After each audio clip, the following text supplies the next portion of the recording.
soldiers on the table march in line.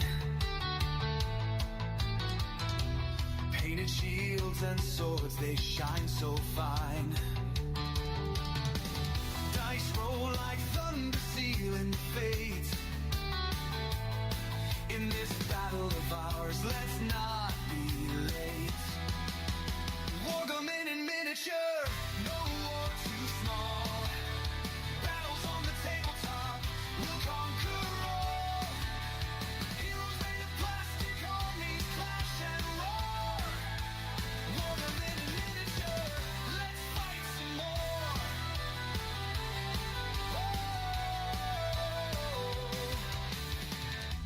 Kings and castles rise where soda cans stood. Mountains made of books, it's a cardboard wood. Strategy of giants on a scale so flee.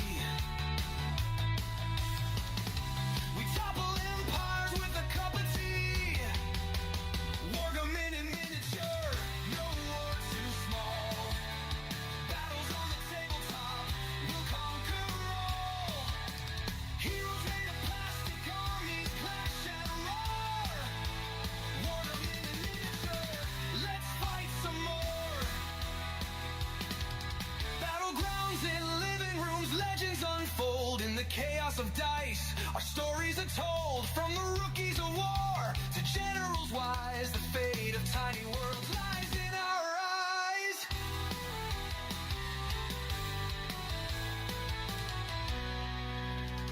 Snacks to the side and the glue close by. We men, broken warriors, give them one more try. Cavalry rides beneath the lamp's warm light. On this tiny frontier, we rewrite the fight.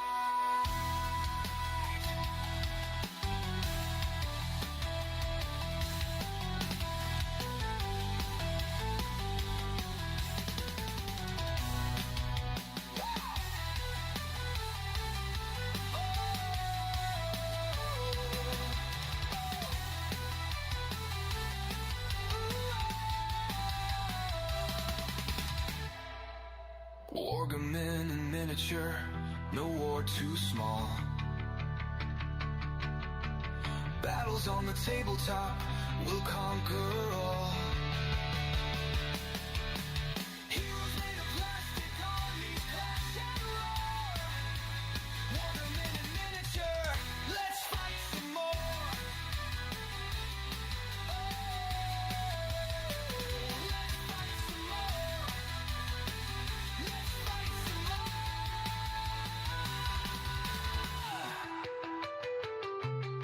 No.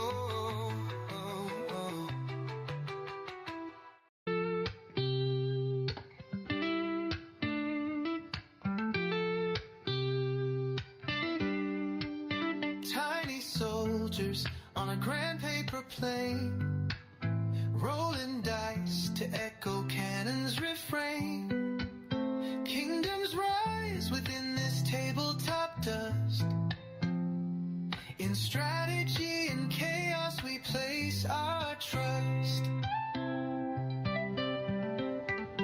The generals lean with a calculating stare. Hands of fate guide moves with a flare.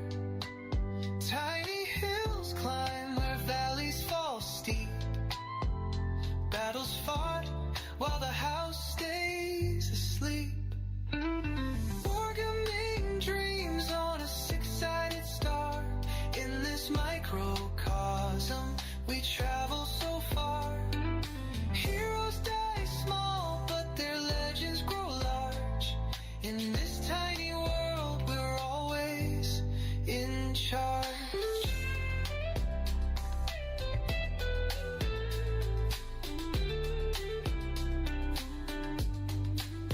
Painted commanders in coats of bold hue patrol the terrain in colors so true. Armies clash with a flick of the wrist. Victory's a mark on a checklist kissed. Dice are the drums of this parade of might. The board is the map, glowing soft through the night. Imagination ignites where the pieces collide.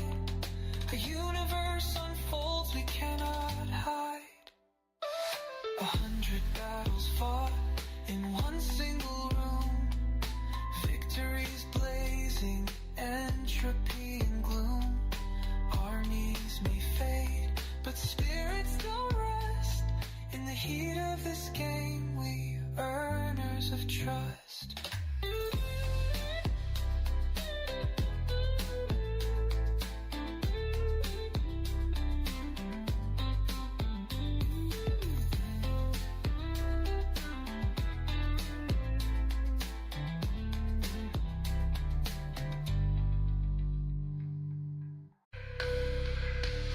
In fields of green and battle stage, a world in miniature engaged, with hands that guide the fates of men. The echoes of their clash begin. Each move a story, each step a tale, through crafted lands where dreams prevail. The dice decide the fate unknown, a kingdom built from seeds we sown. Cries in silence ring, a world of war where heroes sing.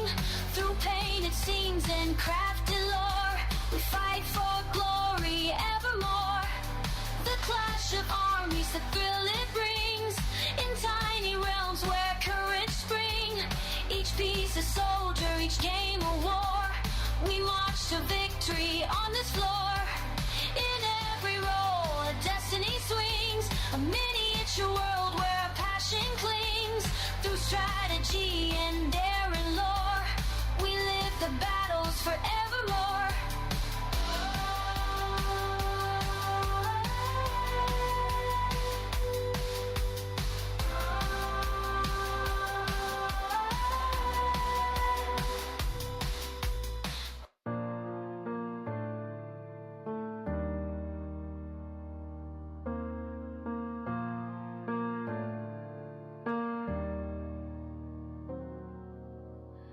In the quiet of the battlefield's design, miniature armies march in line. Strategies unfold in measured time. Derek leads with a plan refined. The clash of forces under moonlit skies, echoes of history in their cries.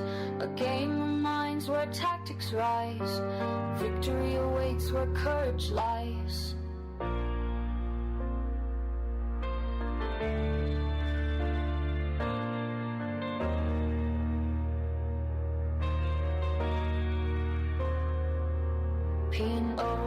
Notes trace the paths of war. Electric whispers open the door. Derek commands with wisdom's lore. Through the chaos he seeks to explore. The clash of forces under moonlit skies, echoes of history in their cries. A game of minds where tactics rise. Victory awaits, courage lies.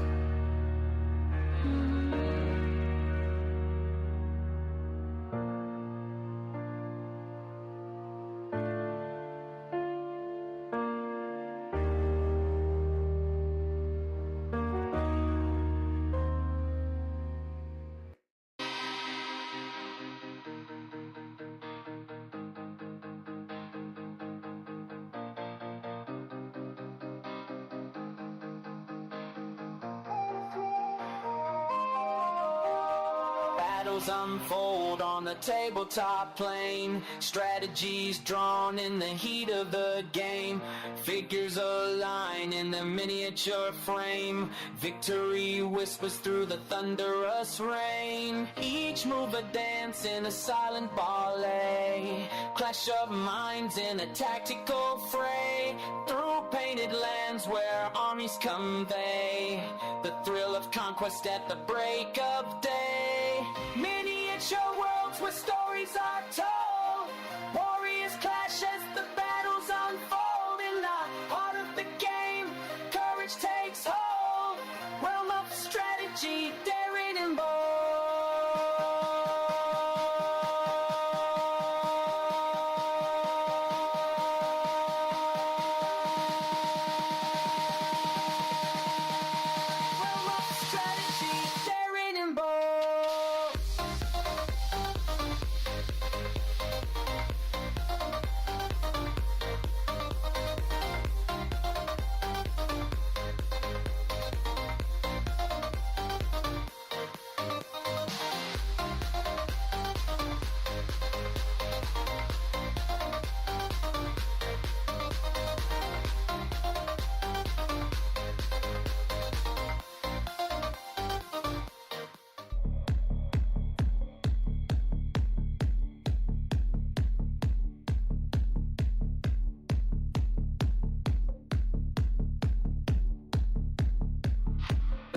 battles unfold on the table, less expanse. Miniature warriors in a strategic dance. 15 millimeters of intricate design. A world of conflict in a scaled down line. Terrain crafted with precision and care. Armies maneuver under watchful glare. Dice roll to decide the fate of the day. Strategies clash in a tactical display.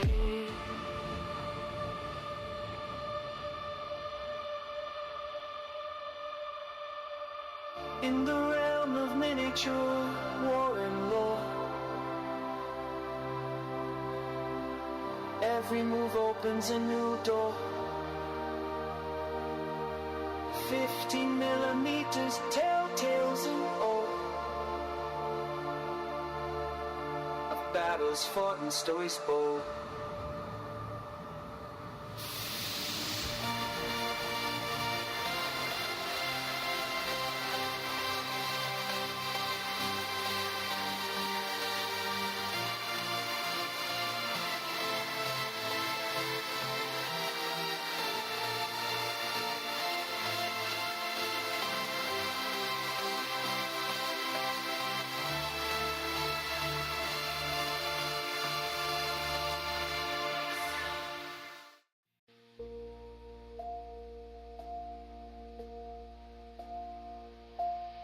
Battles unfold on a crafted stage. Figures move in a strategic cage. Miniature worlds where stories are told. Tactics and plans in the fields of old.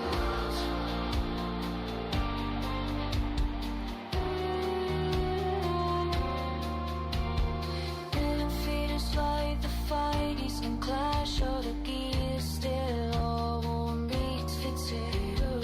15 millimeters bring life to the fight. Armies clash under soft table light.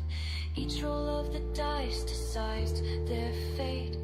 Victory or loss in this scaled day. Be marching soldiers in a tiny parade. Fields of green where the battles are made. A world in miniature, story unfolds in the hands of the player. The future holds. Clatter of dice echoes through the air. Strategies device with the most care. A realm of war on a tabletop plane, where imagination reigns and dreams sustain.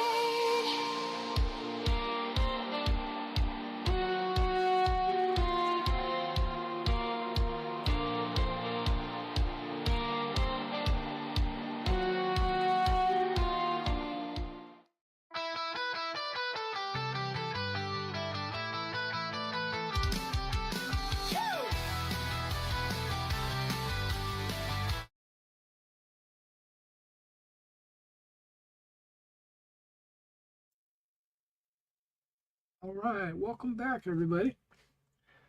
This is Derek, and I am preparing these decals to be applied onto these Roman miniatures. I've only got like 5 more here that I need to cut, and then we'll be ready to apply.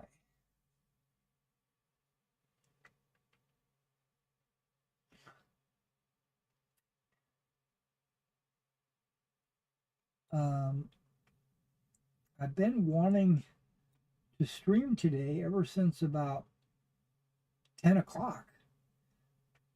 But one thing led to another, and other things came up, you know, and eventually I got everything ready to go, and I was like, okay, well, a little late, but later, better late than never, right?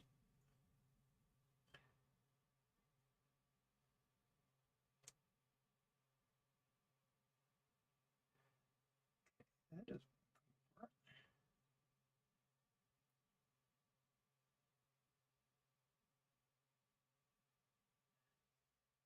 Okay, I don't think I cut all the way through with my scissors.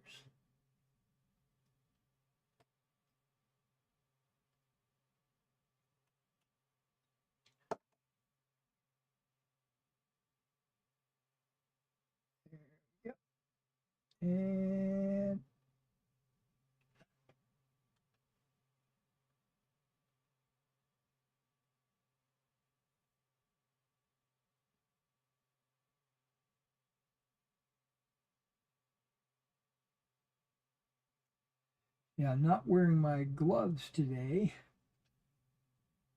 because I need the tactile feel of my fingertips. Need to get in there and, mess around with stuff.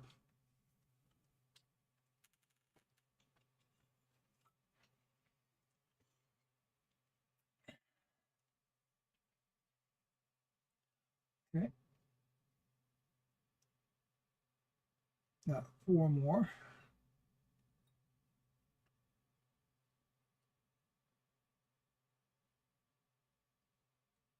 This is the most time-consuming part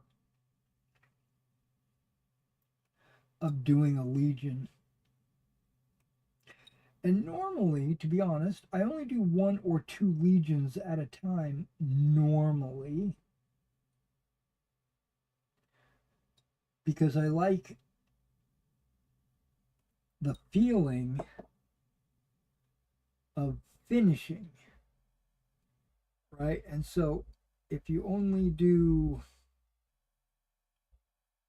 1 or 2 at a time, you'll finish in a week or a few days or whatever, and you'll be more motivated to go back in and do another couple of Legions.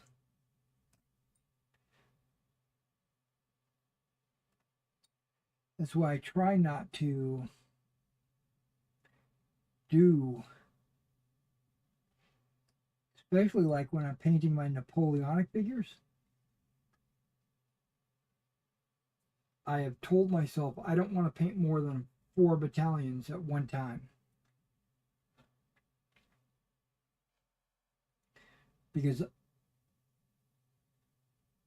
I want to be able to start and stop and finish within a reasonable amount of time.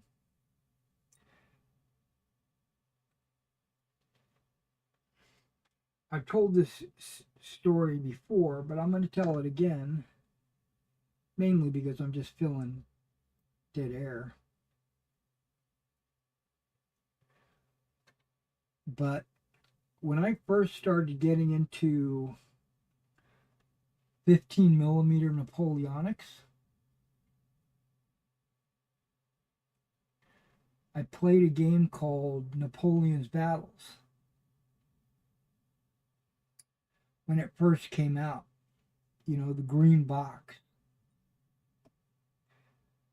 the General Magazine article and all that. And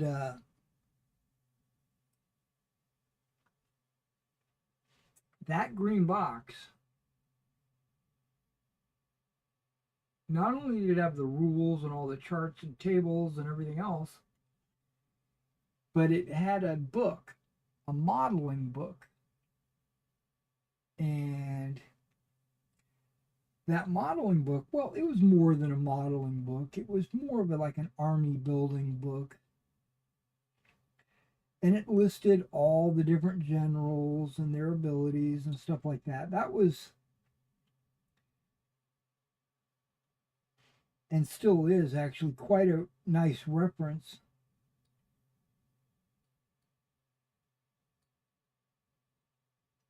to all the Napoleonic generals that you could ever possibly encounter on the battlefield from every nation and every time period. It was really good. But in that book, there was a chapter on how to paint a standard French line infantry soldier. It was not meant as like a definitive, this is how you do it type of book. It was a these are some things to consider when painting your French infantry. Don't forget to do this and don't forget to do that. It was that kind of a book. And being new to painting Napoleonic figures,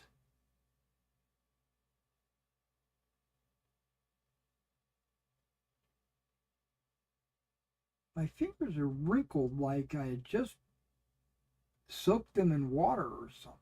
I don't know. But it's not true. Okay, last one to cut out.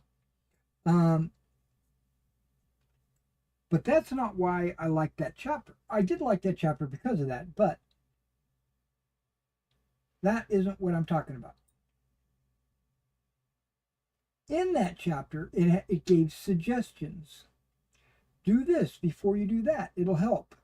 Or make sure you do it a little bit like this because it'll help your painting process. That kind of stuff. It was like anecdotal from the game designer. I've got this, he would say, I've got this army and this is how I painted it. And these are some lessons I learned. And I really appreciated that. And one of those lessons that he learned was only paint one unit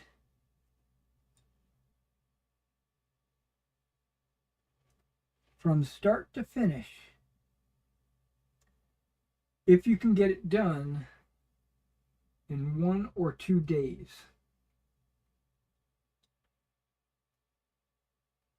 If you can get 2 units done in 2 days from start to finish, I mean complete, then do that. But don't do anything more than that. Do 2 units a day or a unit or 2 every 2 days. So he was saying don't paint on a unit more than 2 days. And I was like, really? Huh. Because when I read that book, I had pretty much every single miniature needed to do Waterloo.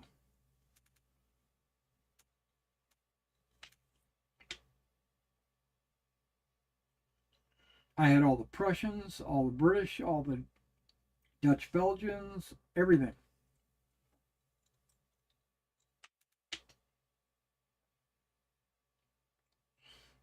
I was in Berlin.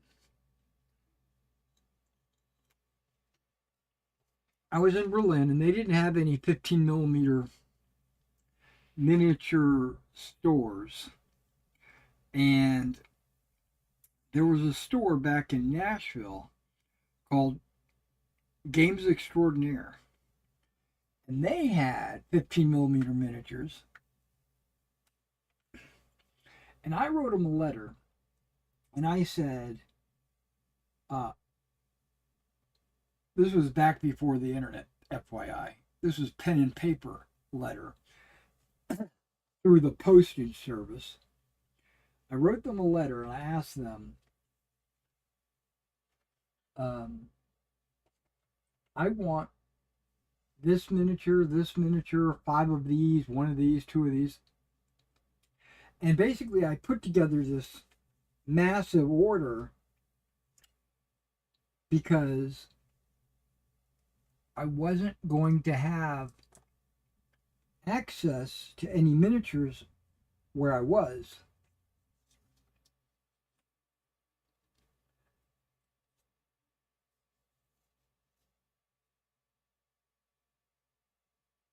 Okay, this is a glue-on shield. Maybe. It's hard to tell. Yeah, so when I go to press down on the paper, I'm afraid that I'm going to pop the shield off of the model, which it's okay. If it happens, I'll just put all the busted shields off to the side, and then once I get all the decals put on, I'll just re-glue it back on. Okay, now I don't know if you're familiar with Little Big Men decals. I'll get back to that story in a minute. They have a paper on the back, and they have the decal is on the paper, affixed to the paper, just like any water slide decal. But then on the top side of the decal, there's a piece of plastic. It's a plastic film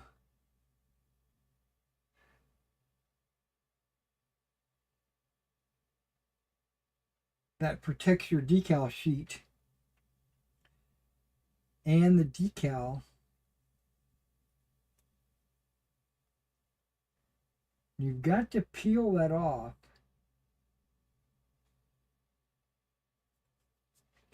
And it exposes the decal, but more importantly, the decal is sticky. You can see how it's sticking on my finger.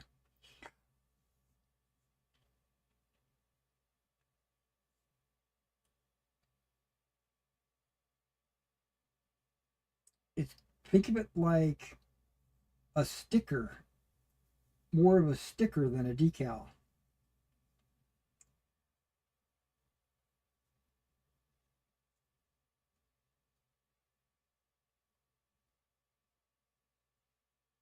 And I kind of use my fingernail and stuff like that to kind of press it in. You don't really have to do that because I'm going to be doing a little bit of pressing later. But I do, okay, this is when you need more fingernail.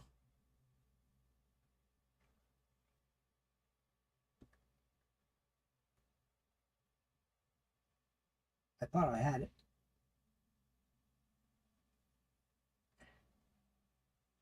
Oh, almost had it.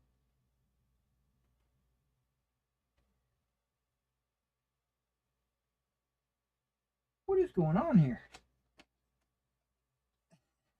This is comedy of errors.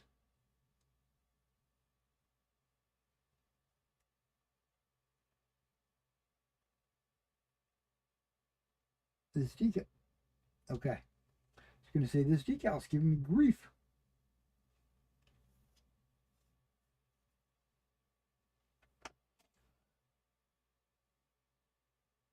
Okay, you got to pull the plastic film off, exposing the sticky part of the decal.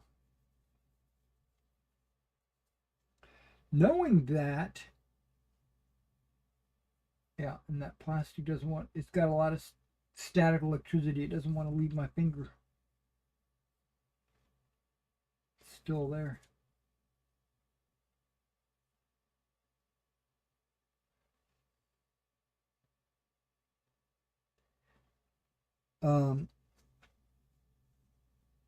Knowing the way the decals are built, when you're looking at the decal, you're actually looking at the sticky part that affixes to the surface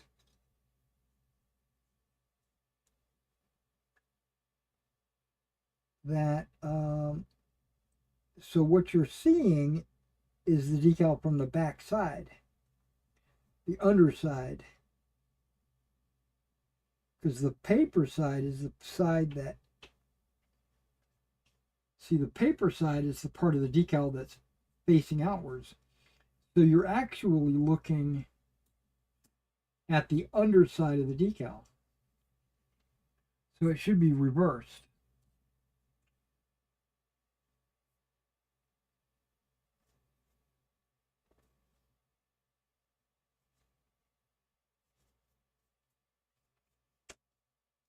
Okay, so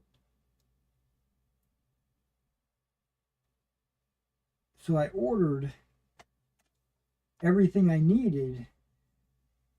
Um, they sent me like, hey, this is how much it's going to cost, and I wrote them a check, you know, and sent it through the mail. This was back in the 90s, early 90s, 91, when I was in Berlin. I was in Berlin 91 through 90, well, a part of 93.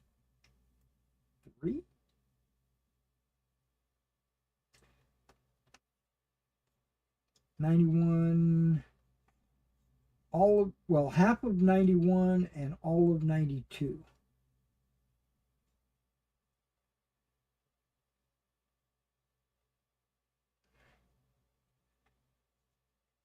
And then I went to Fort Campbell for the second time.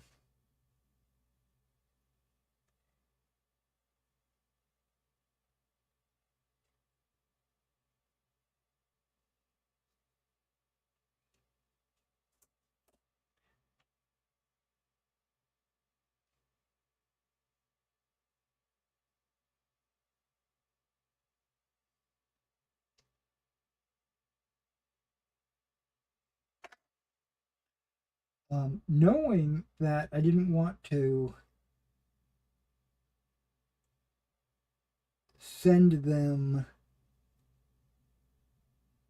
like a half of an order and then paint for a while and then send them another half, waiting again because I knew it was going to take a while um, for the mail to go run and for the check to clear. And so I just went ahead and put the one order in.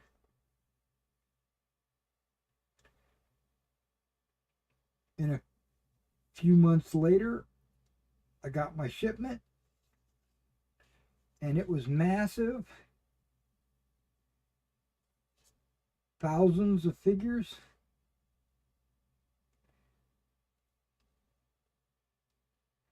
And I took the advice of the Napoleon's Battles professional. He said, don't do too much. Make it gradual.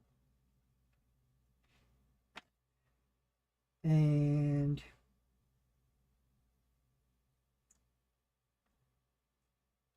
after 1 year, I had all the French and all the Allies were finished.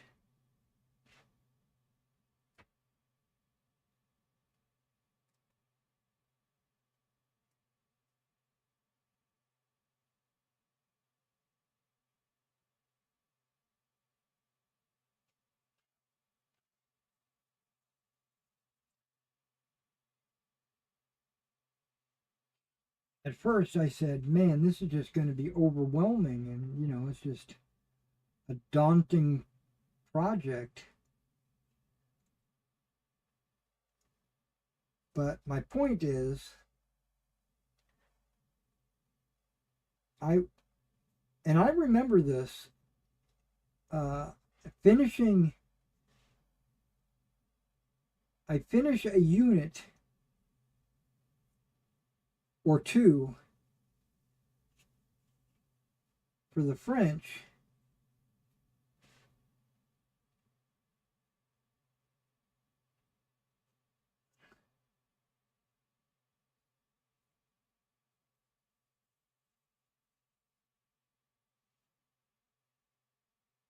and the sense of accomplishment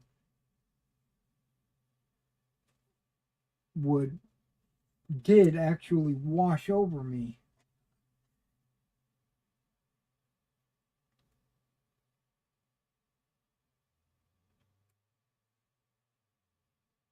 It wasn't a myth.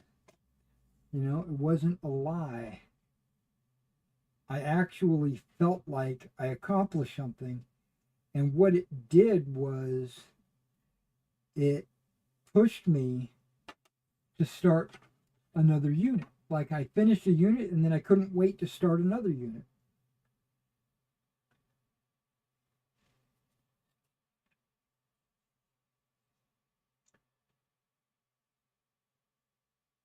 And this was early days, 91, maybe close to December of 91. Early days of me painting 15 millimeter Napoleonics. Because before that, I was painting 1/72.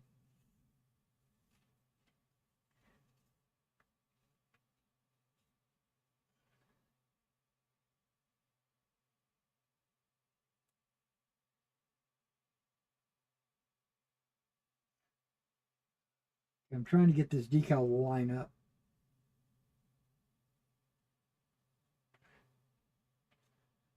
So bear with me just a second while I think about this.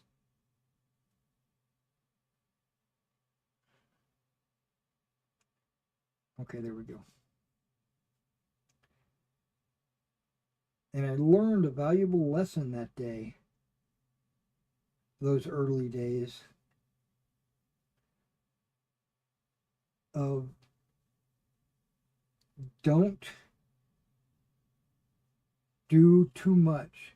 You might see it and you might say, boy, I got this huge army. I need to do every figure all at once. Don't do it. Okay, I blew through those. I got one more waiting for me right here. A Celsius Essentials.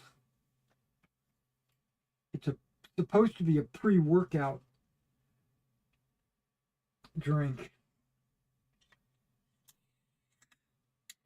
And it was one of my, this was actually part of my test. When I did a test of energy drinks, I bought a case of everything.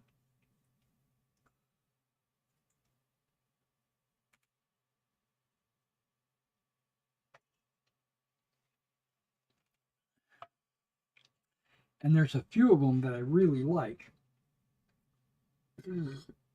Celsius is mid-range. Okay, I think easier for me to pick them up with the tweezers off of the table.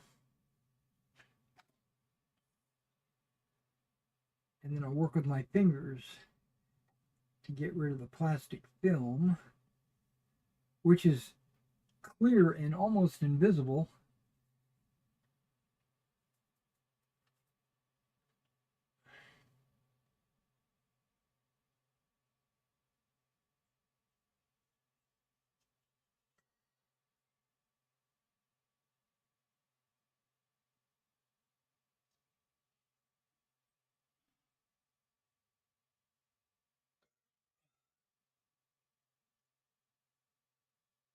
I'm expecting a restock of my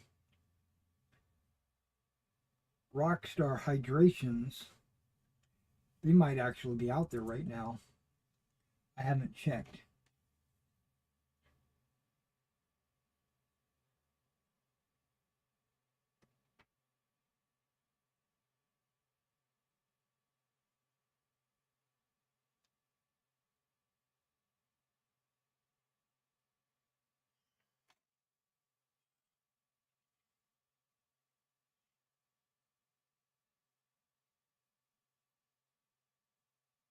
So I've kept that rule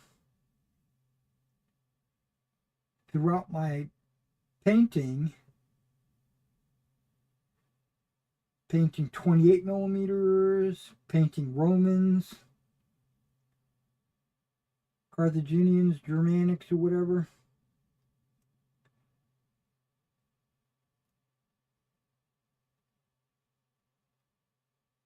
I am violating that rule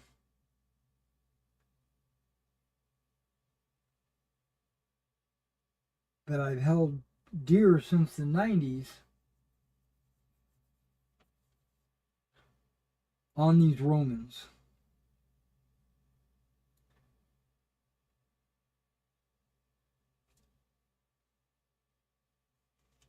I plan to do more than what I can start and finish in 2 days.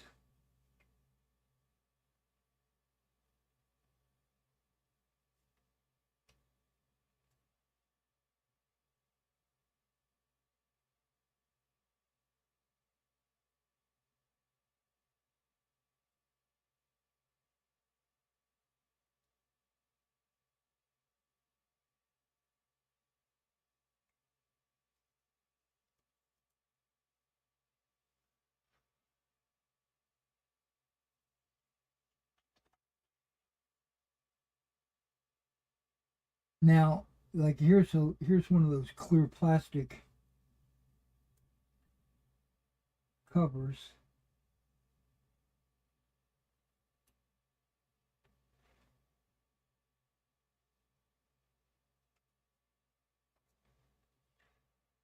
I found that when I do these little Big Men Shield decals in the past, I'll find these little plastic decal covers all over the house. Because of the static electricity, I think they stick to me, stick to my clothes.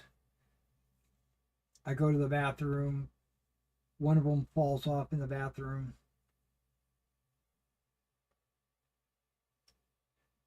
I go to the kitchen,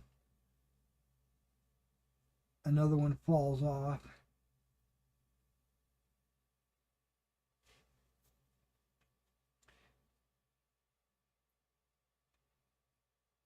I look around my gaming table and they're just laying around on the floor.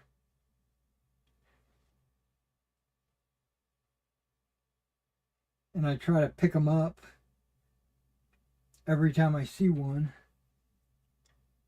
And for the next week or so, I'm going to find these little plastic bastards all over the house.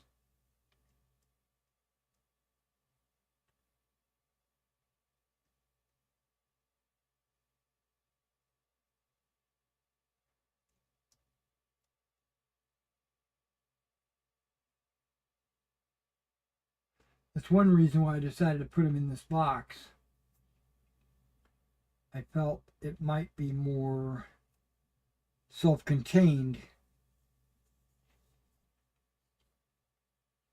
than trying to drop them in the garbage can at my knees.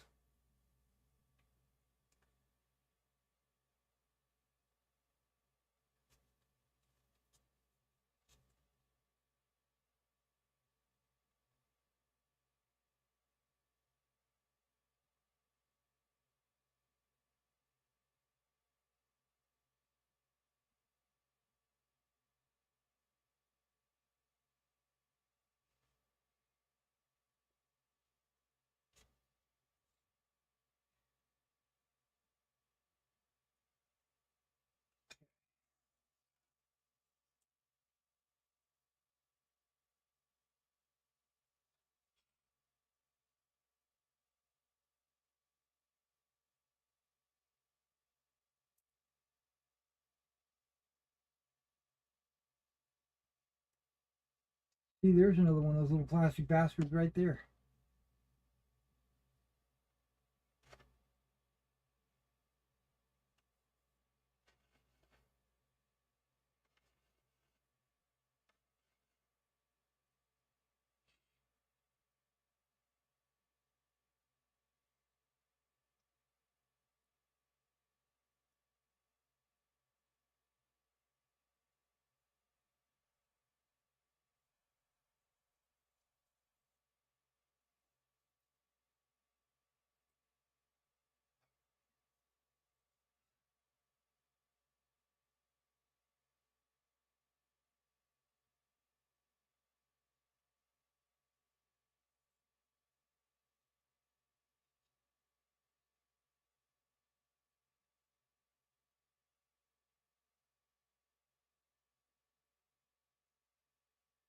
So I might have talked myself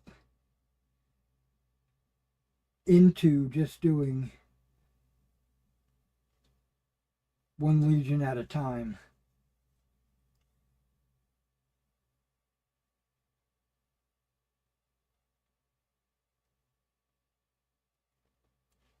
Mainly because of the decals.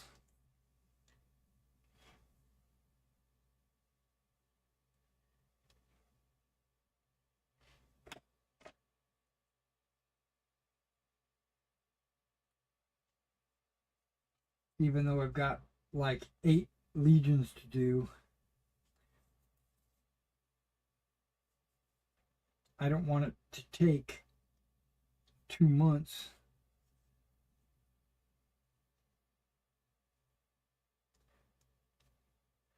But it will feel a lot less overwhelming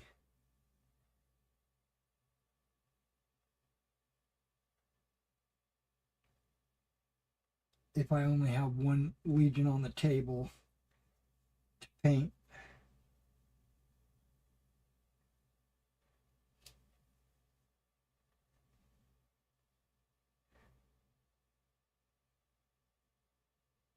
Yeah, I might have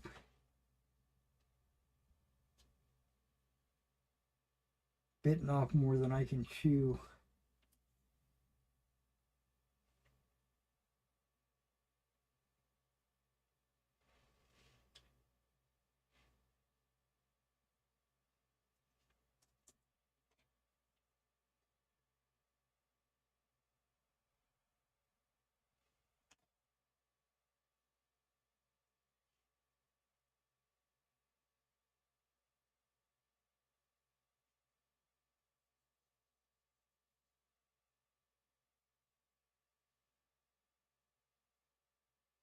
Because it took me about 3 hours to cut all these out.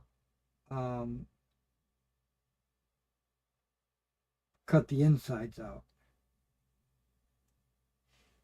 Took me a half hour to cut the outsides. But I've already cut all the decals outsides.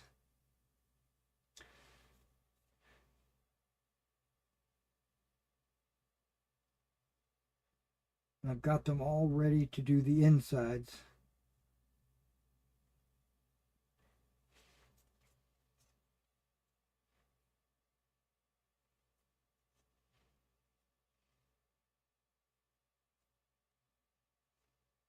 Okay.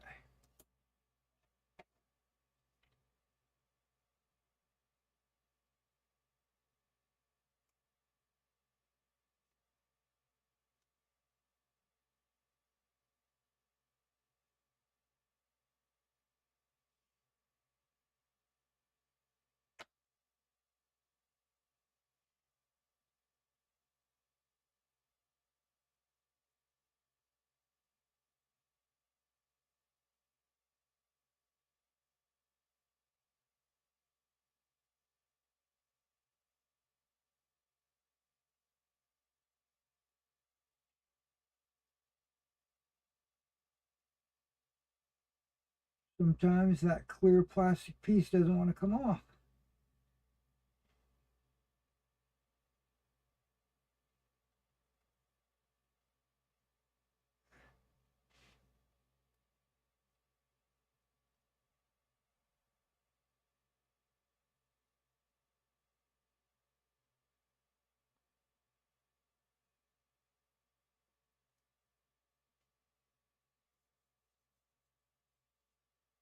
So just come at it from a different angle. That's all.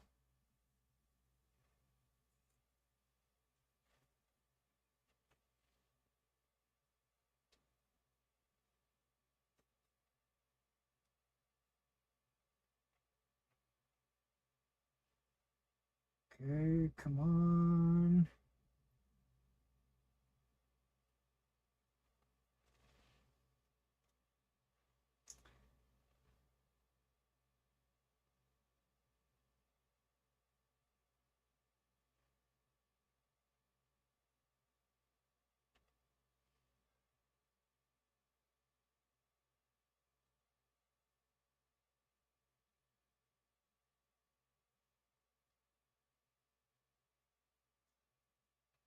Okay.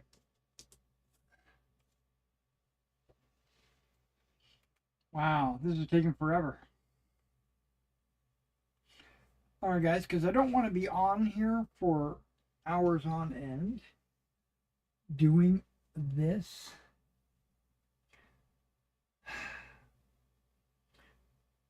Hmm.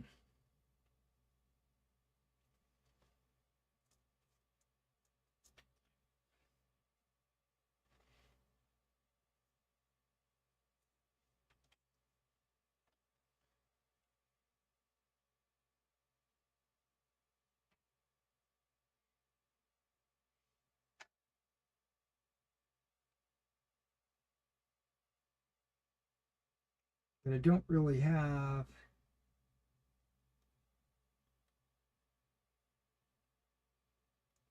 any other projects that I need to run right now.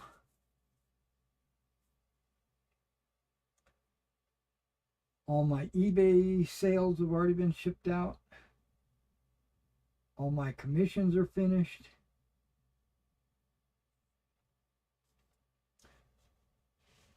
The only thing I've got left is my personal project.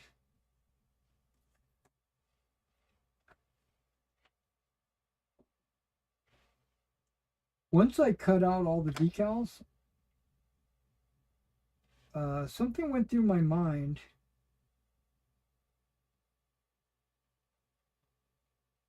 I said, okay, I've got them all cut out.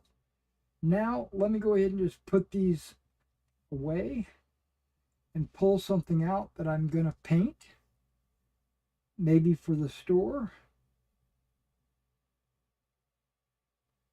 or another project.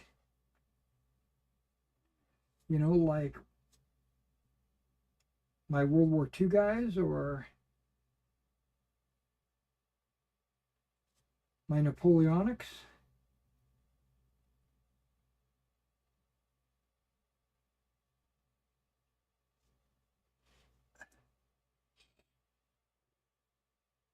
And I said, nope, nope. Let me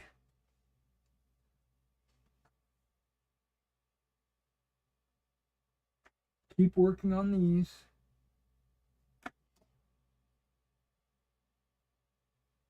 Try not to get distracted by other shiny things.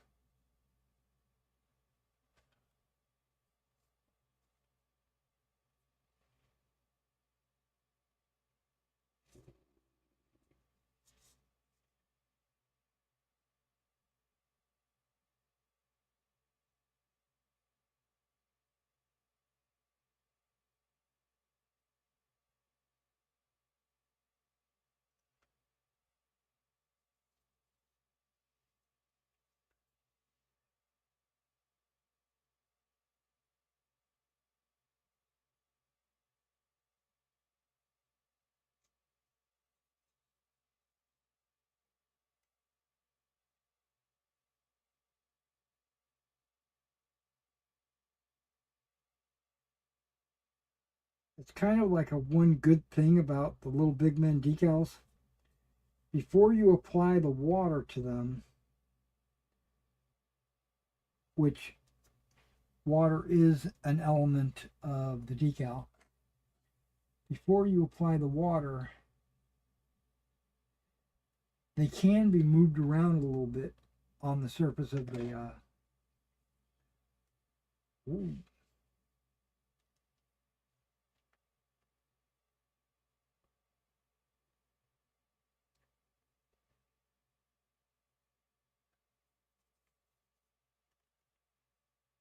I just dropped the decal.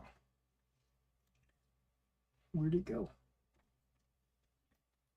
I see it.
Might not put 8 guys on a stick going forward.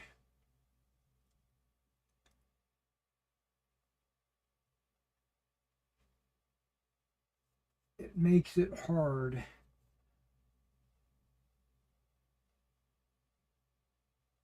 to reach in there with my fingers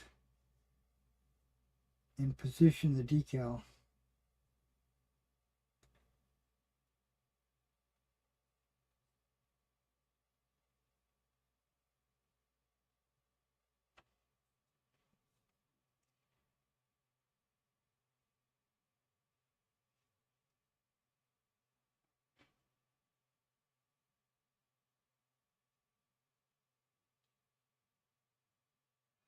So I've been watching this show called Invasion. I've talked about it quite a bit.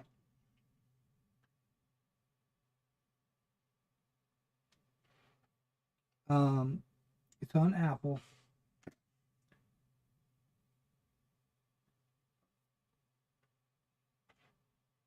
There's 3 seasons. I just binged watched season 1 and 2.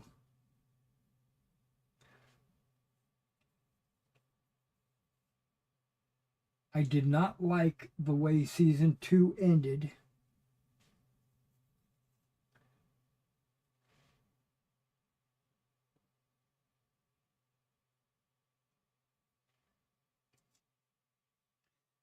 It basically did not conclude anything.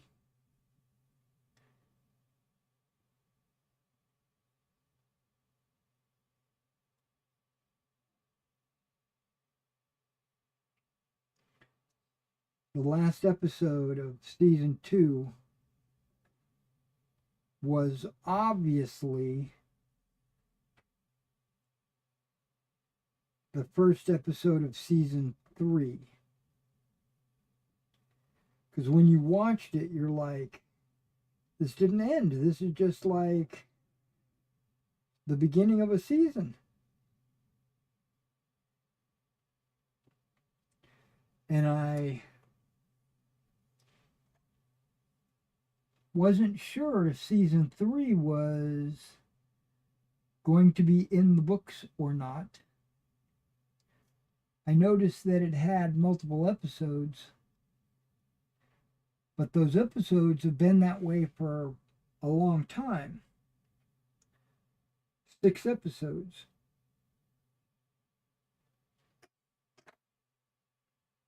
And I mentioned that I was worried that the season was canceled or whatever, even though ChatGPT said there was going to be 4 seasons.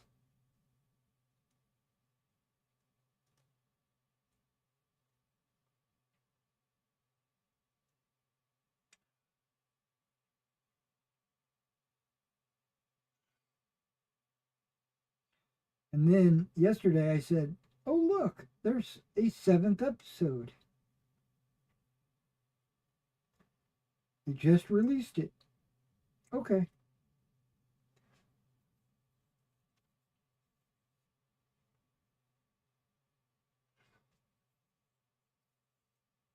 So I went ahead and watched the first episode of season 3 this morning.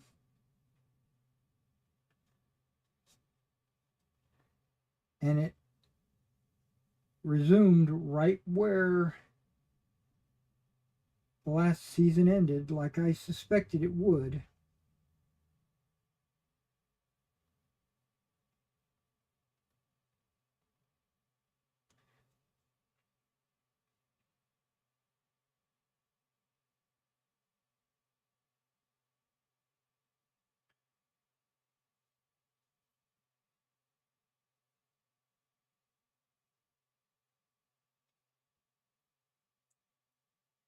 But I'm enjoying it.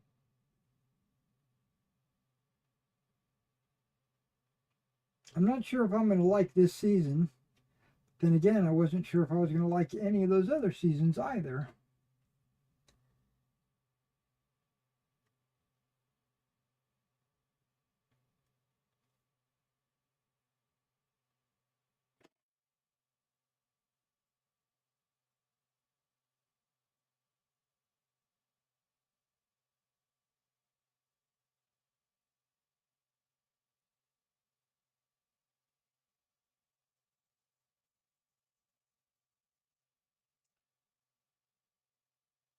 Wish there wasn't so much static electricity on that plastic.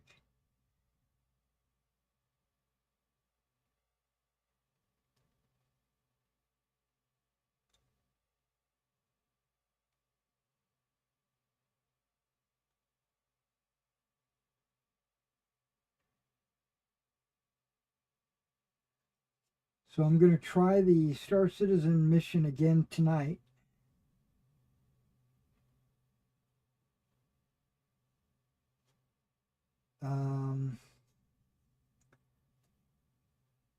I had beaten it once already, but then I left something behind.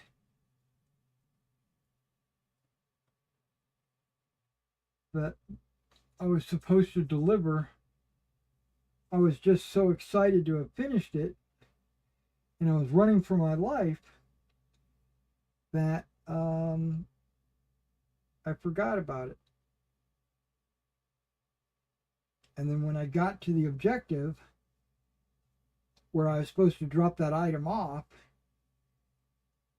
I was like, wait a second, I don't have that item. I was supposed to grab it as I was running out.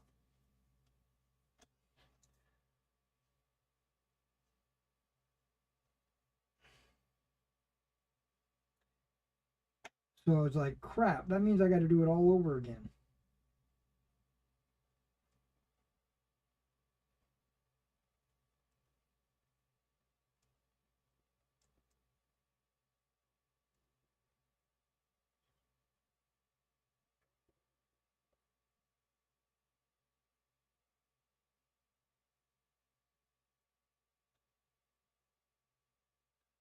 So I tried it again last night. And failed. So I'm going to try it again tonight.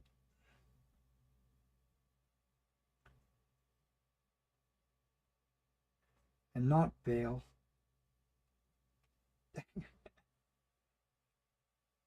That's the plan.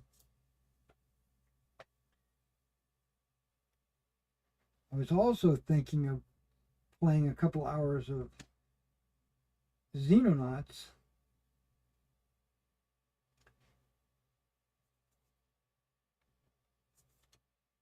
Just to get a couple more videos recorded.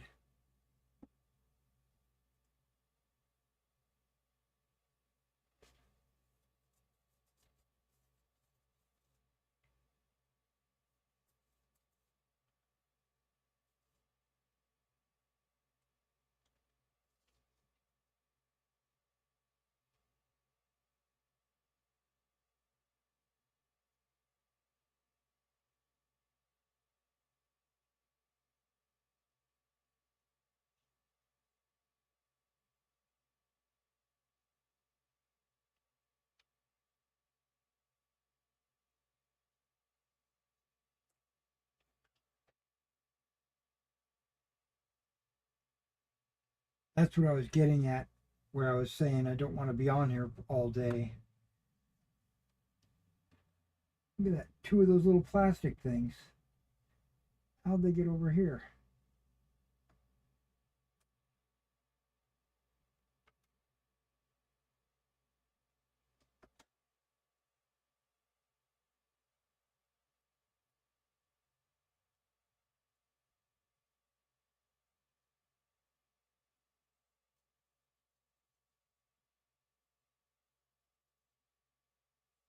My wife is at an SCA event. I don't know what time she's going to get home. She might not get home till tomorrow.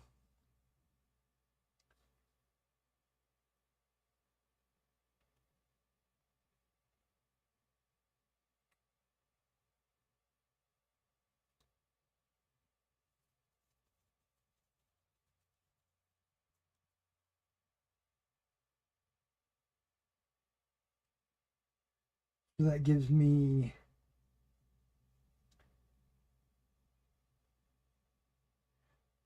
quiet time in the house that I can do all these videos.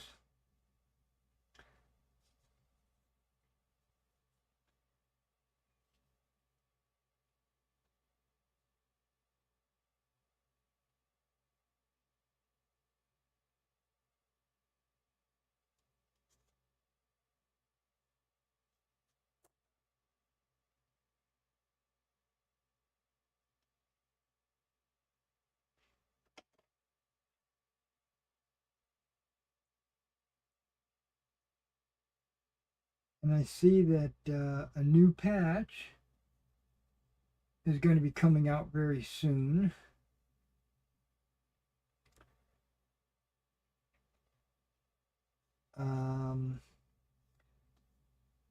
I would expect it to come out before the 11th.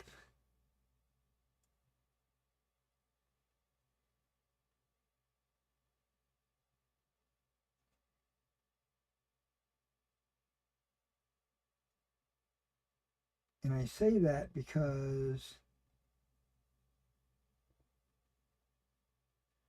they're having their yearly CitizenCon event on the 11th.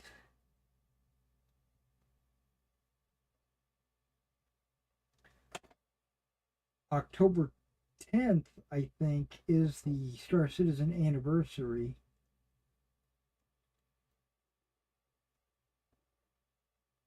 And the anniversary every year, they put together a panel of videos, usually showing off what they're working on for the upcoming couple of years. But this year, they're not doing that. They're doing something called CitizenCon Direct, which is a fancy term for no effort CitizenCon.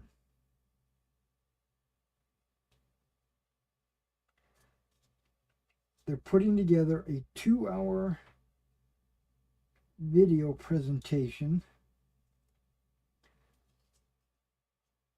where normally they have like about 20 hours of video. But to be honest, they usually have about 8 to 10 hours of actual presentation. But this year, it's only going to be 2 hours.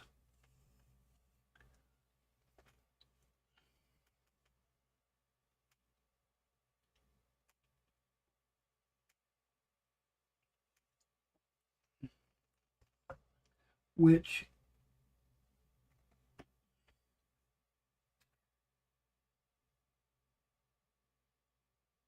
could go either way. Could be a really good thing. I can't see how. Or it can be a very lazy thing.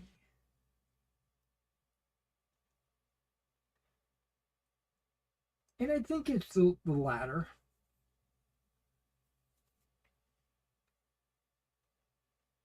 They're a year out from releasing Squadron 42, which is their single player game.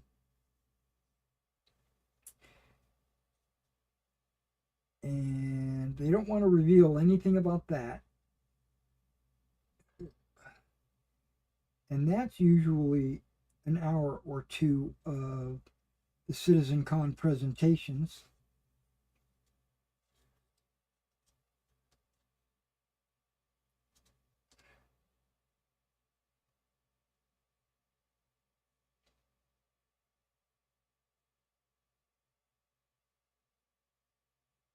But the other presentations are usually like planets, animals, weapons and armor, ships,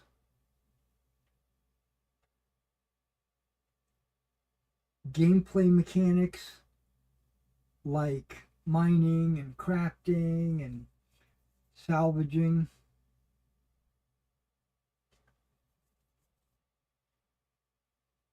And with a 2-hour presentation, they pretty much can't touch on any of those.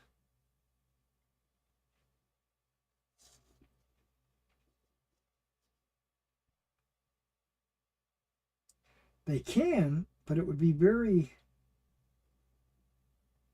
minimalistic. It'll be a bunch of no information. So why have the video? Why have it in the video if they're not going to release any information?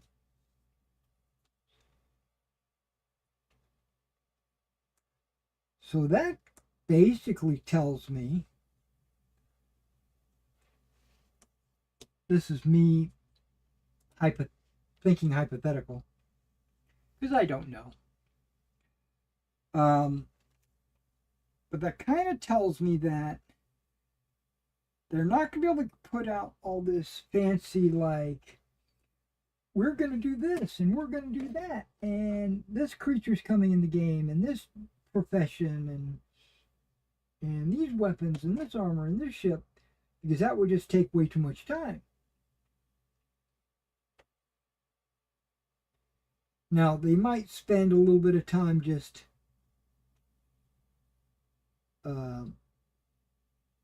quick fire saying, okay, this is all going to happen next. You know, spend like 15 minutes talking about that and then move on to the main subject.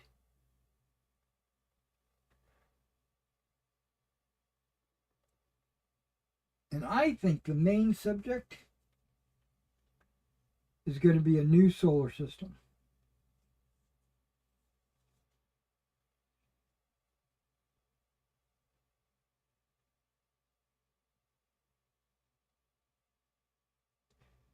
Solar systems are a big deal. Hundreds of locations to go to. Dozens of mission givers and missions.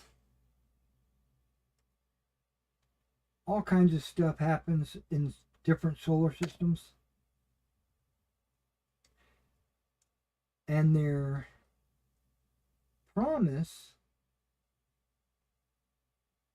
last year was that by the time Star Citizen goes live, not Squadron 42, by the time Star Citizen goes live, they want to have 5 solar systems.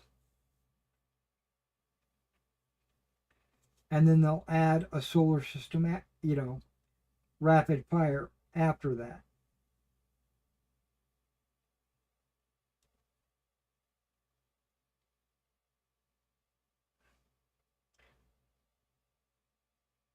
Personally, I think they've got about 20 solar systems ready to go.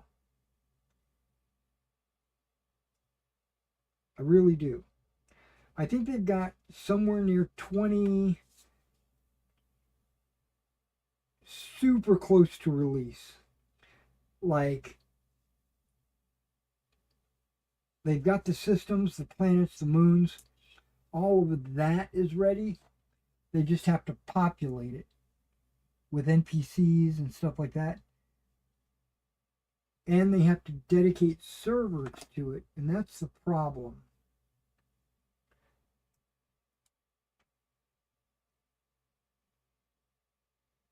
Because each solar system has about 4 game servers. It needs about 4 game servers to run.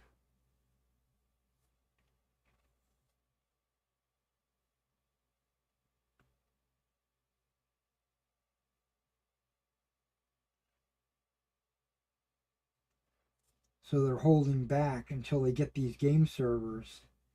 They have something called dynamic server meshing, which is currently just in development. They haven't actually finished it yet. But what that's supposed to do is spin up and spin down servers based on how many people are in an area. So like if one person is in Nix, then it only needs one server to accompany that guy. But if 100 people go into that server, I'm sorry, that system, and they're on opposite ends of the system, they might spin up 2 servers. They say that one server can handle 600 people currently. I believe that. I believe that to be true.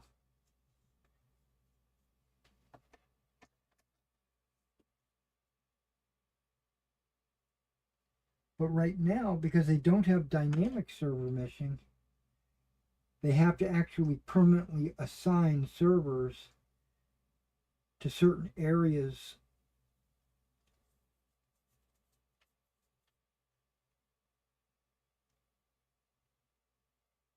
and if 5 people are in that area, they get really good performance. But if like 600 people show up, well, then they'll get poor performance.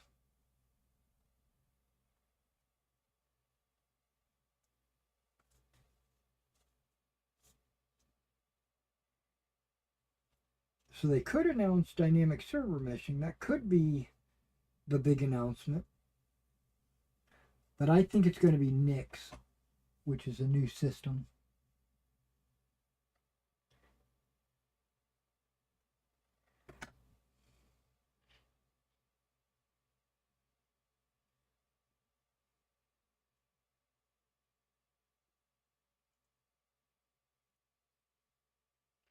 One of the 5 systems that they promised for Star Citizen when it goes live is a system called Terra, which, oh man, that decal's off. Okay, there we go.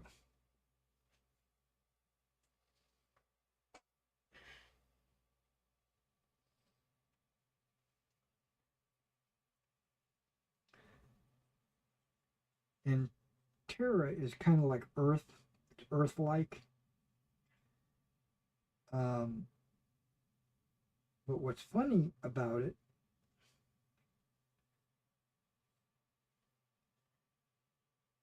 they showed off the Terra landing zone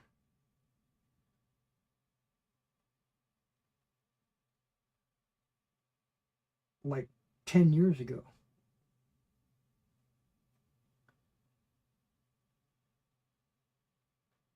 I'm sure it's gone through some changes, updates, and all kinds of changes.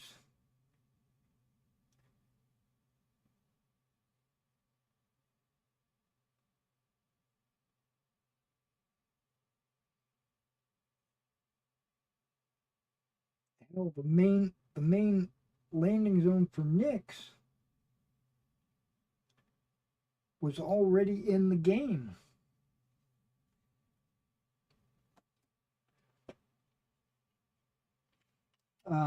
They put a major asteroid in the game a long time ago,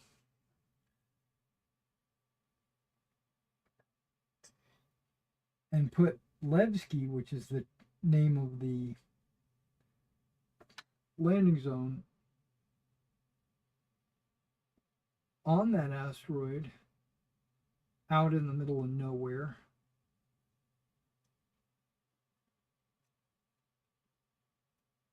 And hell, that was like 5 years ago.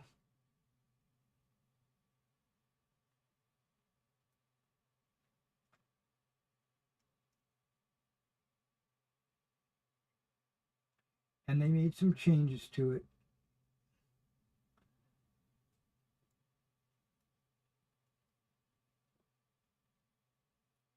and they're bringing it back with Nix, which they took it out of the game a bunch of years back, and they said, because it's not originally supposed to be in Stanton, it's always has been part of the Nix system.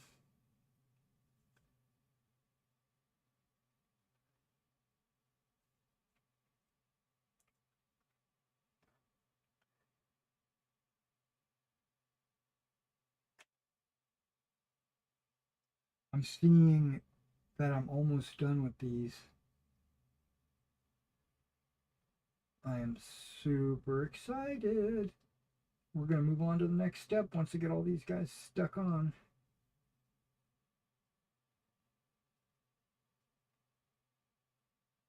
I'm going to try to get these decals complete on this video.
Now, this is me just making predictions.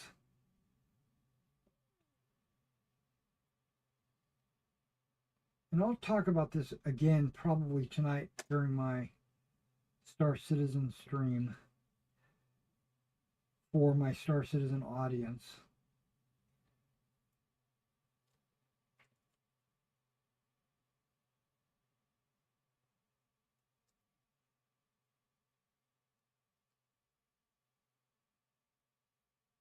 But Squadron 42 is still scheduled. It's the single player game. It's still on schedule to be released next year. Probably at the end of the year.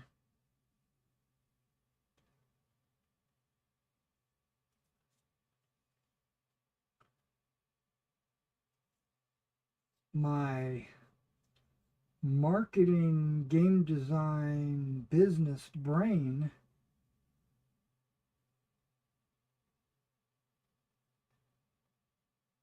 tells me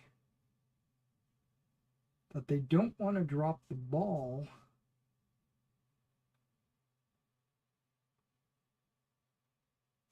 on Squadron 42's release.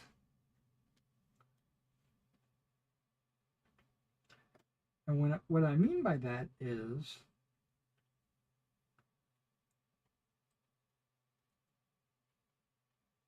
Squadron 42 is a single player game. Storyline, Wing Commander style game. Does anybody out there remember playing Wing Commander? It was a really good game when it came out, right? I really liked it. It drove me to learn about batch files and computer programming and graphics cards and memory and processor chips. That one game, Wing Commander, did that to me. Because it was a game that pretty much pushed to the limit of what a computer could do. Okay, but the point is, that's not the point. Star Citizen is doing that again to me. But also, that's not the point. The point is, Squadron 42 is going to come out. People are going to jump into the game. The graphics cards are not going to be able to handle it. They're going to upgrade their system. They're going to play Squadron 42. They're going to love it. This is the hope, right? Chris Roberts, this is what he wants to happen. They're going to love this game. Now here's where the ball gets dropped. When they finish the Squadron 42 campaign, they're going to want to know more about Star Citizen.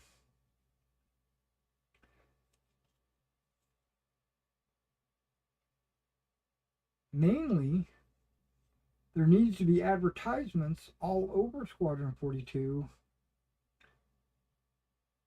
that if you want more of the Squadron 42, if you want to get into a multiplayer universe that's set in the Squadron 42 world, that is Star Citizen. So come over to this MMO and play. They really need, well, they need to push that in Squadron 42. Now imagine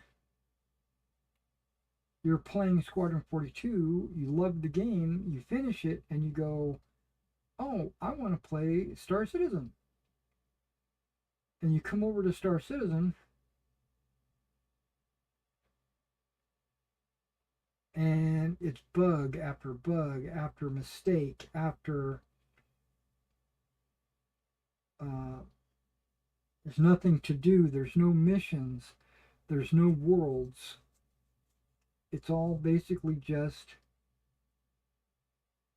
a lie.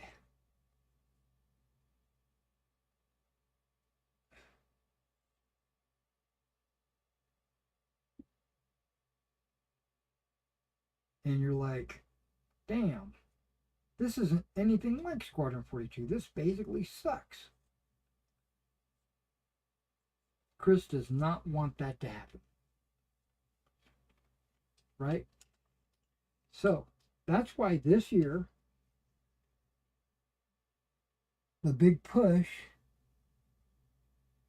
has not been to add new features, to add new ships, or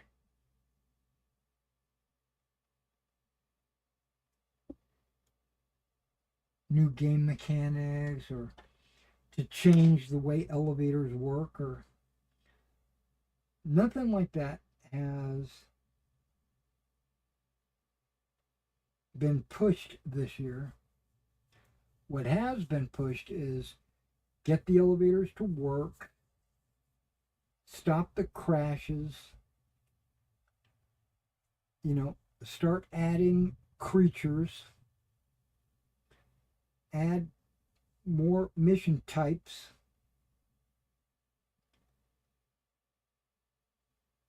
you know, in my opinion, in anticipation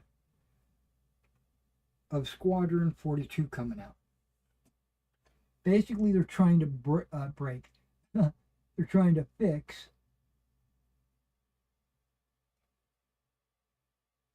all of the little bitty bugs that compound to a horrible experience. But if they were to fix all these little bitty one-off little stupid bugs,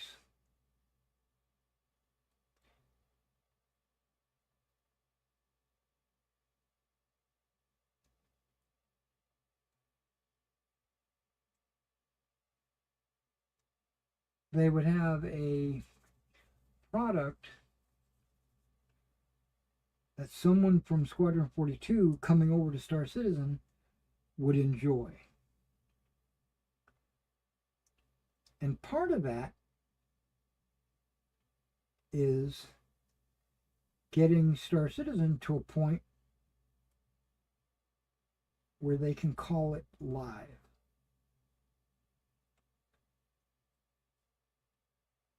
So I believe, and this is, I believe in my heart of hearts, that they want there to be 5 systems active live by the time Squadron 42 goes live.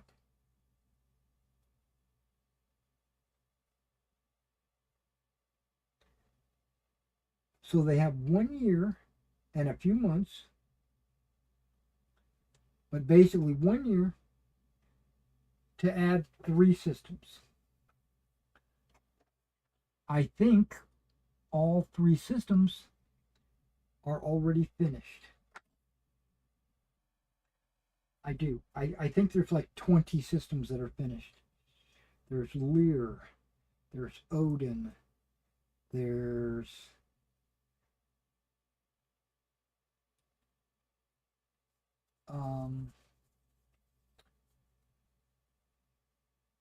Nyx, Castra, Terra, just to name a few. And when they figure this dynamic server meshing out, I think they're just going to be able to throw a switch and turn on Terra and Castra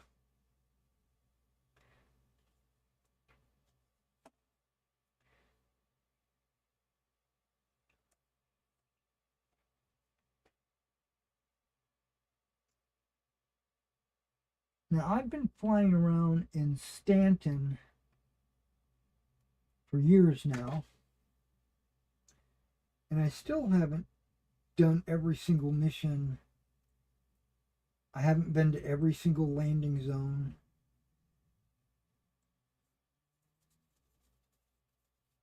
I could only imagine 5 systems worth of content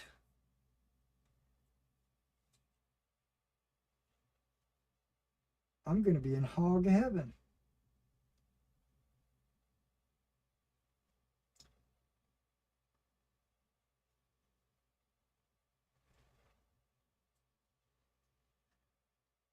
Some systems are going to be better than others.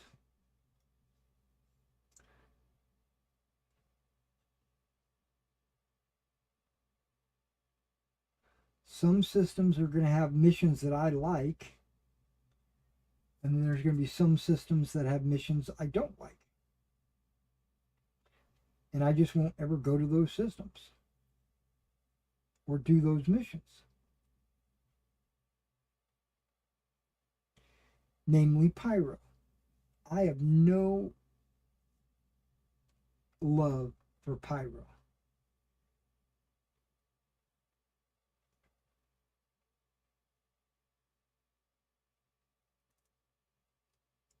I have interest in Pyro because I'd like to see all the different planets and all the different wildlife and stuff like that.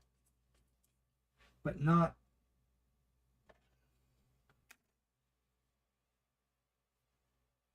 the missions. Okay, got me a paper towel. Got me a soft brush. Got me a little bottle. Where this thing's almost empty. I should refill it. Don't need a lot of water. Just enough to get the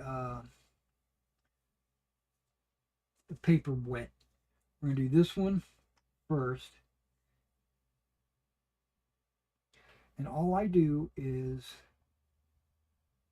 wet the paper. Not just wet the paper, wet the blanket, you know. I'm dabbing it because I'm hoping or anticipating that the paper is going to slide off. Like that. And that can go right there. It's just paper, just water. It's not going to hurt anything. And this side, okay, finally. It's off. Now I'm not going to leave it like that. The paper said, the instructional paper says, get the paper wet and then press. But what I like to do is take the paper off and then press afterwards. Because what it kind of does is it kind of gets rid of all the water.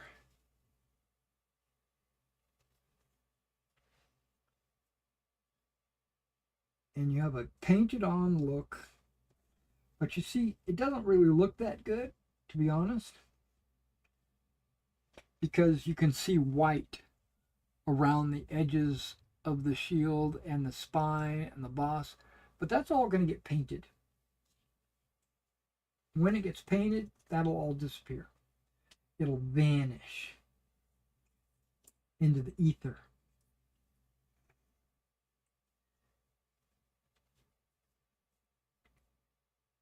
Okay. Water, water, water.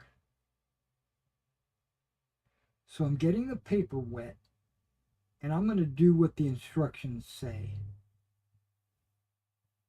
The instruction says give it 1 or 2 minutes of wetness and then press on it. No, I'm not. I'm not going to do that. I'm going to do what I always do.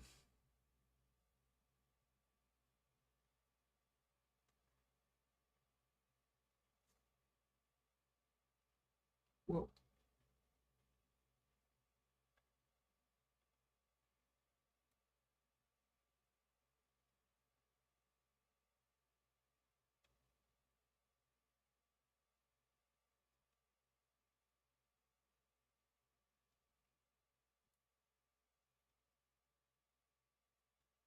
Okay.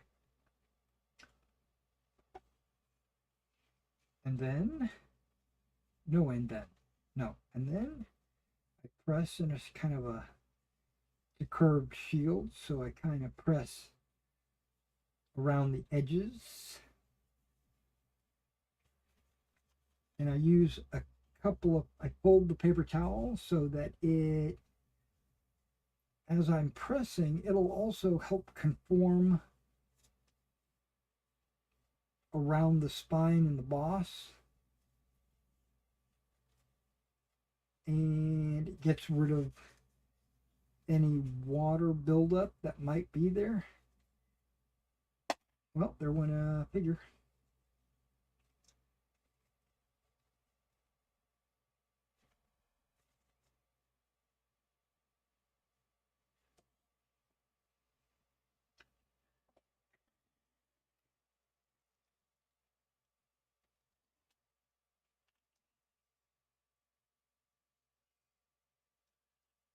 Let's see if he'll go back on there. If not, I can always stick another.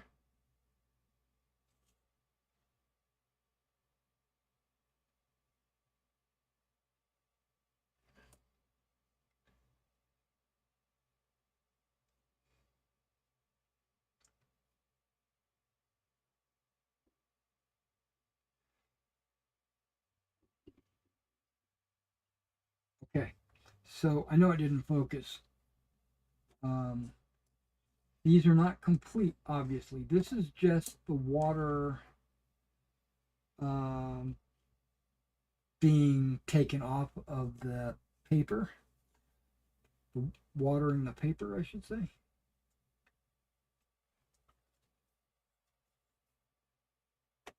And this should only take a minute or two.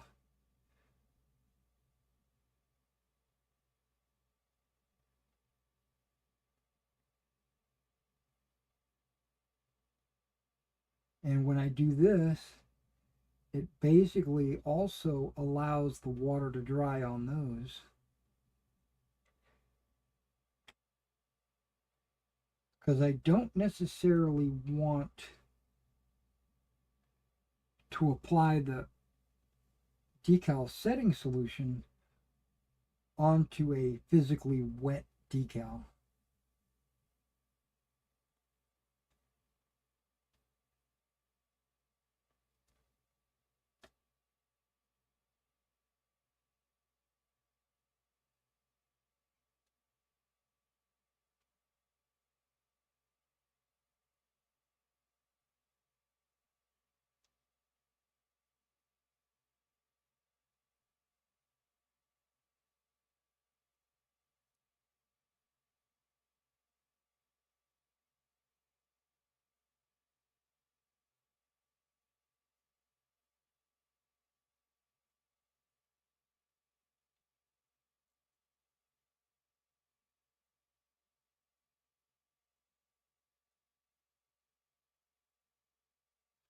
Okay, that one, oh, there goes.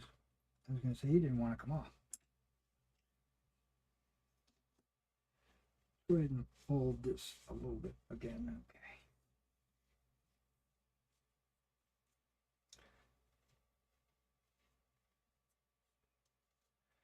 Now I'm trying to put pressure on the back side of these miniatures so that I don't push them off of the tape.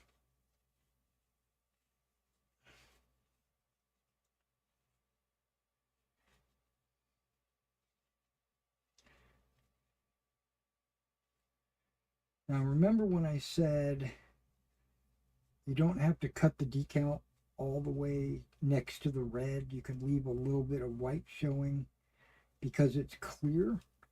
Well, it's sticking out the edge of the shield. So I kind of roll the paper around the edge of the shield and it takes the decal and it kind of wraps the decal around the shield to kind of get rid of that excess clear plastic.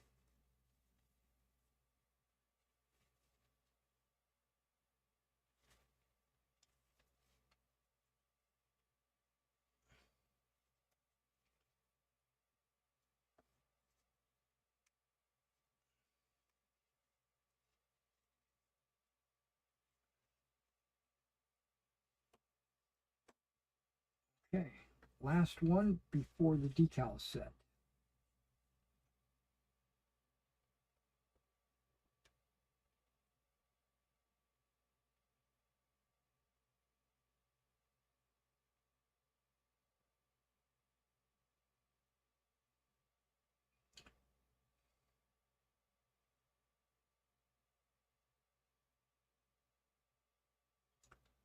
Okay, they're all wet.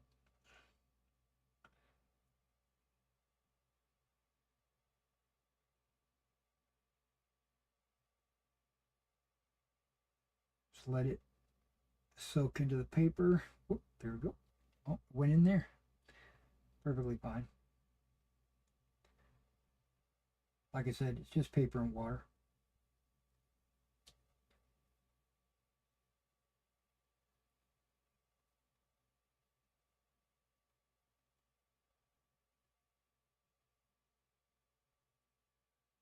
When it's all said and done, I'm probably just going to throw that away, even though it's only water. Because I've got 100 of them.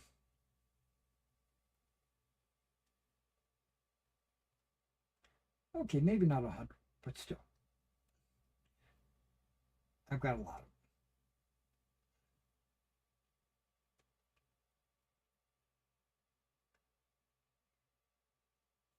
Okay.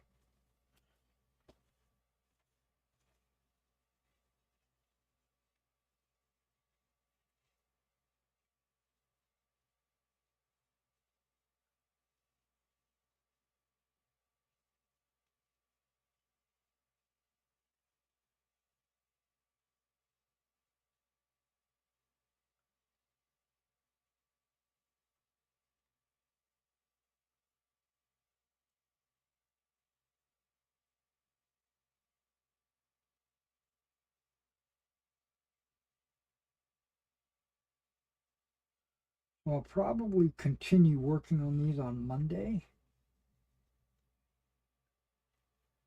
Because Sunday I'm going to watch my Titans get their ass kicked. They're going to go to 0-5. Because the head coach doesn't know what he's doing.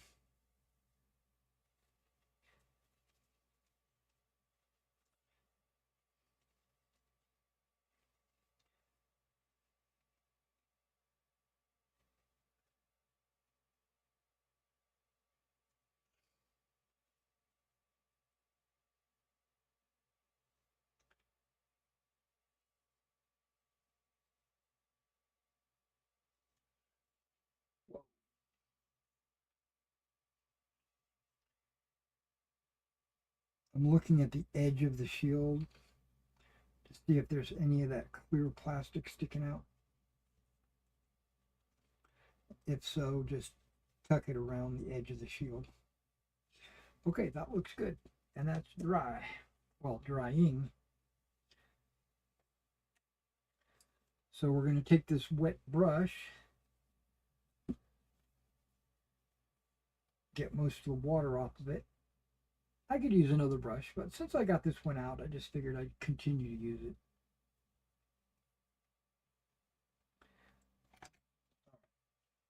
It's good.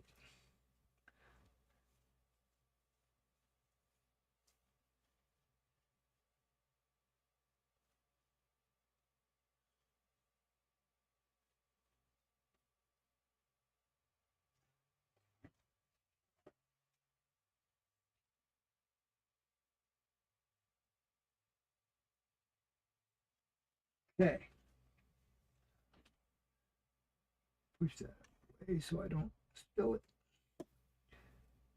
Okay, microsol, which is the microset solution. This is microset. This is good to use under the decal, but usually only if it's a water slide. I use microsol. It's a solvent. It's great for getting decals to melt onto the model.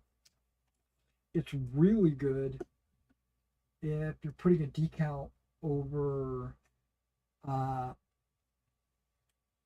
something that's not smooth, you know, like an engine grill or something.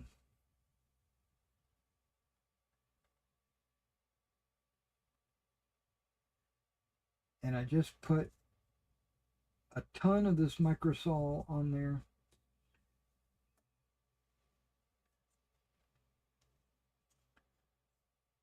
And we're just going to let it sit.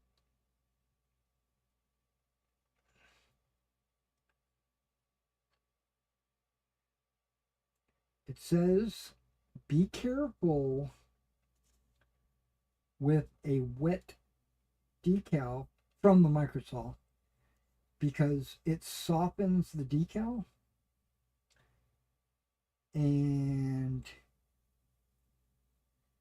if you go playing around with the decal while this microsol is on there, you could damage the decal. So just be extra careful while it's melting.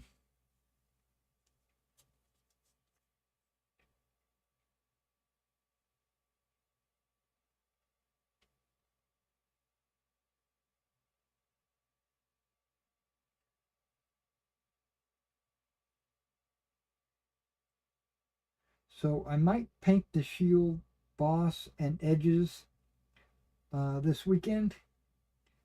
And so if you come back Monday, like I think I'm going to stream Monday and actually start painting on these guys. But come back and I'll show you what the shields look like at that point.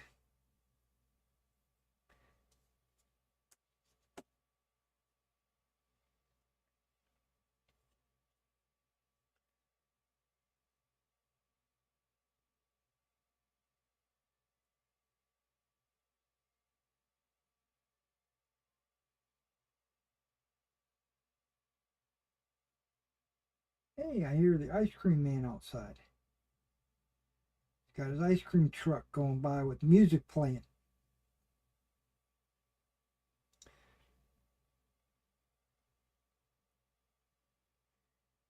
should run out there and stop him and get me a nutty butter or whatever they call those things. I'm not going to do it. I'm not a 10-year-old boy. Okay.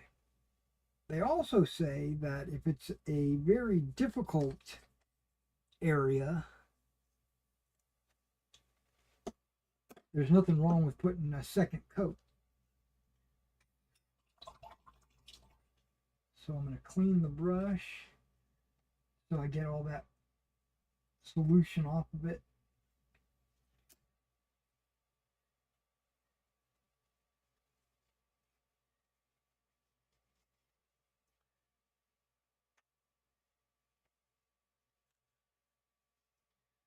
Okay, we got a damp.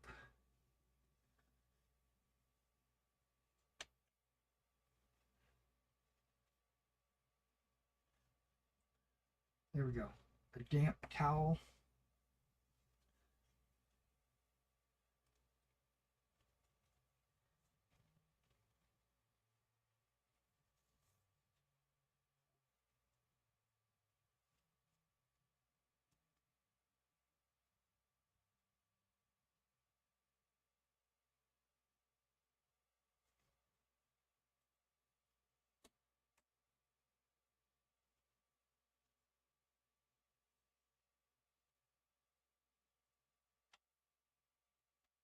What?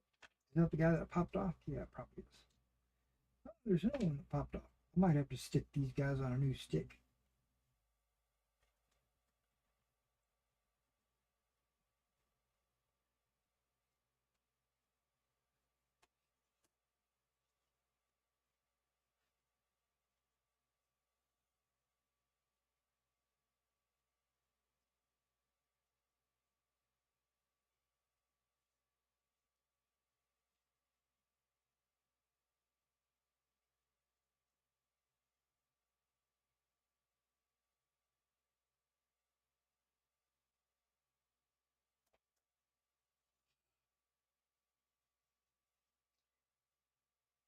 I'm giving it a little bit of a pressure curved with the solution on there to maybe align better with the shield. Not that it's already aligning really well anyway.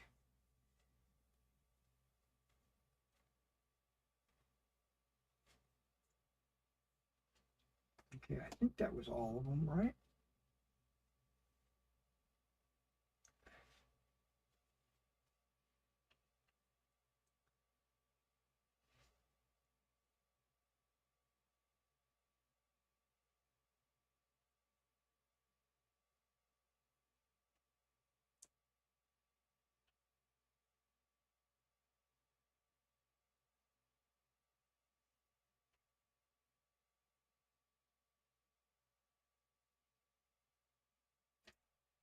What the?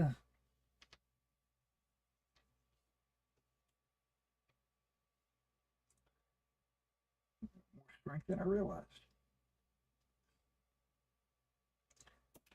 Yeah, it's not going to go back onto those. I'm going to have to replace these and put 2 more on. Like I said, it won't hurt anything.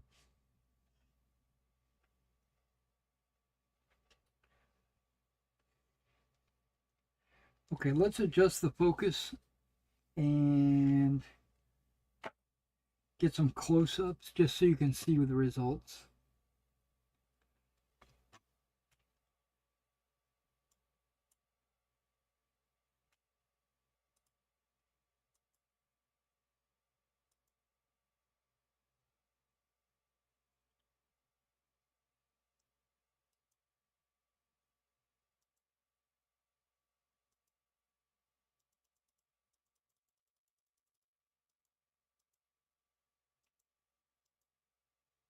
Might be good.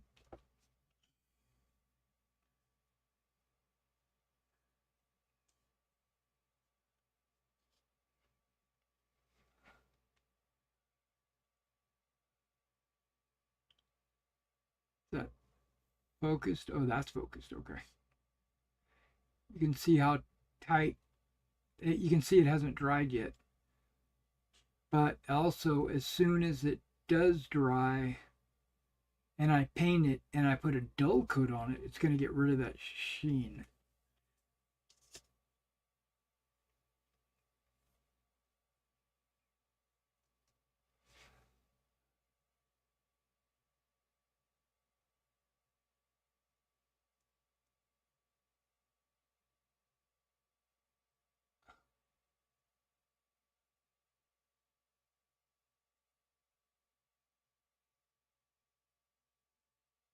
Yeah, that's what they look like. Temporarily. They're not finished, obviously.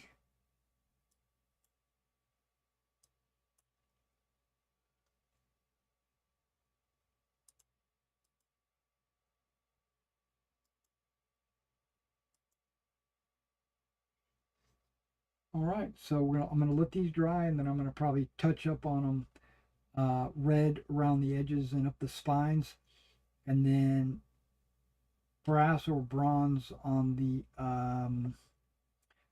center boss. And then that'll be probably the first thing I show off on Monday when I go to actually do the painting. All right, well, thanks for hanging out with me, and I did this video. Again, come back later if you want to see me attempt a Star Citizen mission again. And I might turn on some Xenonauts either before or after that. I'm not sure. Just hit the like and subscribe. But most importantly, be sure to hit the notification icon so that when I do hit live, you'll be notified. What do we got? It's like 5 o'clock, so it's pretty close to dinner time for me. All right, guys, I will catch you in the next one. Look at my mic. It's halfway across the room, and I never brought it closer to me. So you might not have heard any of that conversation, but that's okay. You guys take care.